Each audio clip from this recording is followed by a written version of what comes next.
Good morning students, आप सभी का अपने चैनल पर हार्दिक स्वागत है। देखो भैया, अपने पिछला जो वीडियो था उसमें अपने बात की थी बारठ परिवार की, और बारठ परिवार में अपने केसरी सिंह जी बारठ जो थे इनके बारे में अपने अध्ययन कर चुके हैं।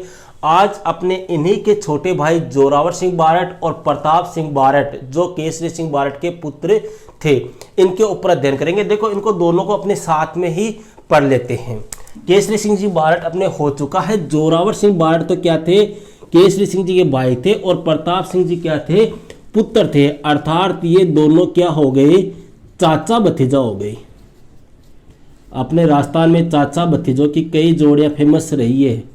अब देखो, चाचा भतीजा थे, दोनों हम उम्र थे, तो इसका मतलब है दोनों लगभग चाचा और भतीजा का मान है। तो प्रेम हो तो कोई में को नहीं हुए।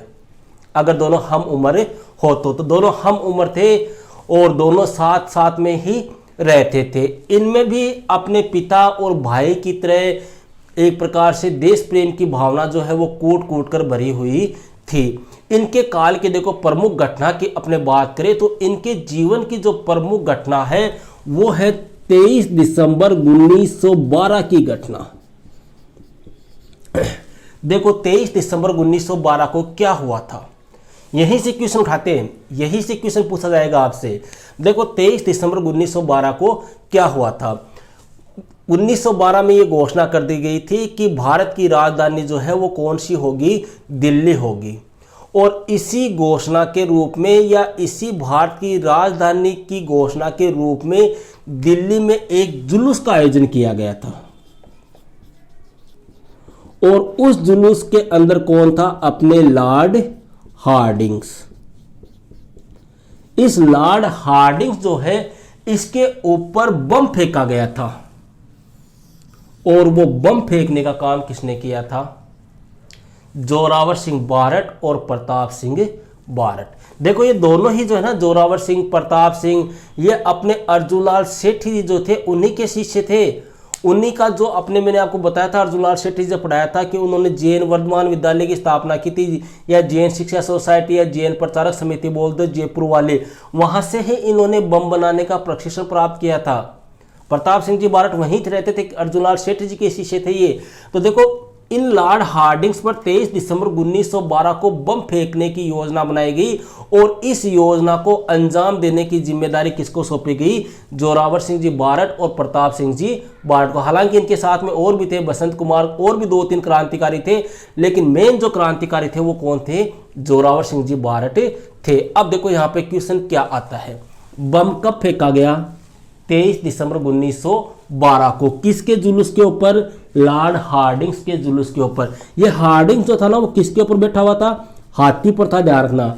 और एक बार क्वेश्चन आया था कि ये बम जो है वो कहां से फेंका गया था, तो दिल्ली में अपनी एक जगह है चांदनी चौक। इस चांदनी चौक के पास में एक बैंक था, पीएनबी।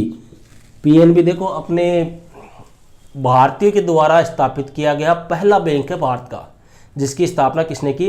हालांकि देखो, भारत का पहला बैंक तो हिंदुस्तान बैंक था, लेकिन भारतीयों के द्वारा स्थापित किया गया पहला बैंक जो है वो कौन सा था, पीएनबी ही था। तो इस पीएनबी बैंक की छत के ऊपर से बम फेंका था। अब देखो, कई बार क्वेश्चन घुमा के अगला पूछना चाहे, थोड़ा सा डीपली पूछना चाहे, दोनों साथ में थे, लेकिन पूछ ले कि बम किसने फेंका, तो सीधी सी बात है, चाचा और भतीजा साथ में रहेंगे तो रिस्क वाला काम है, तो रिस्क वाला काम तो कौन करेगा, हमेशा चाचा ही करेगा। अरे भतीजा थोड़ी दे लोगे, तू फेंक दे। तो यह बम जो है वो किसके द्वारा फेंका गया था, जोरावर सिंह जी बारठ के द्वारा फेंका गया था। और ऐसा कहते हैं कि इस बम में जो हाथी के ऊपर बैठा हुआ महावत था ना, महावत, वो तो मारा गया, और कौन बच गया, लॉर्ड हार्डिंग्स बच गया। लो साहब, अब ये दोनों यहां से क्या हो गए, फरार हो गए। फरार होने के बाद में ये तो चले गए थे सीधे दक्षिण भारत में। प्रताप सिंह जी कहाँ चले गए, दक्षिण भारत में चले गए। और जोरावर सिंह जो बारठ जो है वो भारत में ही अलग अलग स्थानों पर भूमिगत होकर अपना जीवन काट रहे थे।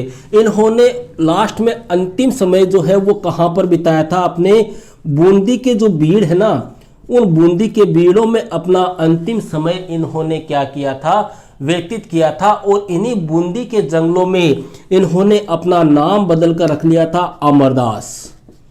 अमरदास बैरागी। अमरदास बैरागी के नाम से ये बूंदी के जंगलों में रहा करते थे और ऐसा कहते हैं कि वहीं पर इनके पैर में क्या हो गया था, घाव हो गया था। ये अपने अंतिम समय में एक प्रकार से ऐसा कह दे कि लंगड़े से हो गए थे, लंगड़े की तरह से चलने लग गए थे और पैर में घाव होने के कुछ समय पश्चात ही इनको कौन सा रोग हो गया था, निमोनिया रोग हो गया था। और इसी निमोनिया रोग की वजह से जोरावर सिंह जी बारठ जो है वो इनकी क्या हो गई, मृत्यु हो गई। तो देखो भैया ध्यान रखना, जोरावर सिंह जी बारठ जो है वो राजस्थान के एकमात्र ऐसे क्रांतिकारी है जो कभी भी अंग्रेजों के हाथ नहीं आए, अंग्रेजों के कभी भी हाथ नहीं आए थे। इसलिए जोरावर सिंह बारठ को अपने राजस्थान का चंद्रशेखर आजाद कहा जाता है। क्यों कहा जाता है वो आपको पता है कि जिस प्रकार से चंद्रशेखर आजाद जो है वो अंग्रेजों के हाथ नहीं आए थे, सेम टू सेम वैसे ही जोरावर सिंह बारठ जो है वो कभी भी अंग्रेजों के हाथ नहीं आए। इसी कारण इन्हें राजस्थान का क्या कहते हैं, चंद्रशेखर आजाद। प्रमुख घटनाएं ध्यान रखना, 13 दिसंबर 1912 बूंदी के भीड़ अमरदास बैरागी के नाम से। और चंद्रशेखर किसे कहते हैं, जोरावर। देखो इनको कहते हैं राजस्थान केसरी, योगी पुरुष, इनको कहते हैं राजस्थान का चंद्रशेखर। अब बात करते हैं इनके भतीजे की। दक्षिण भारत में चले गए। दक्षिण भारत से ऐसा कहते हैं कि एक बार ये जोधपुर स्टेशन पर आए थे। जोधपुर के पास में एक स्टेशन पड़ता है आसानाड़ा, वहां पर ये आए थे और वहां पर ही इनके किसी गद्दार मित्र ने पुलिस को सूचना कर दी और पुलिस ने इनको क्या कर लिया, गिरफ्तार कर लिया। और इनके ऊपर जो मुकदमा चला था वो मुकदमा कौन सा था, बनारस षड्यंत्र केस पूछा हुआ है, ध्यान रखना भैया। बनारस षड्यंत्र केस के तहत इन पर मुकदमा चलाया गया और इनको कितने वर्ष की जेल हुई थी, 5 वर्ष की जेल हुई। और इनको बंदी बनाकर कौन सी जेल में रखा गया था, बरेली जेल में रखा गया था। इनके पिता को रखा गया था हजारीबाग जेल में और इनको कौन सी जेल में डाल दिया गया था, बरेली की जेल में डाल दिया था। अब देखो इधर पिता भी कहाँ, जेल में, और इधर केसरी सिंह बारठ भी उस समय कहां पर थे, जेल में थे। एक अंग्रेज अधिकारी था जिसका नाम था क्लीवलैंड।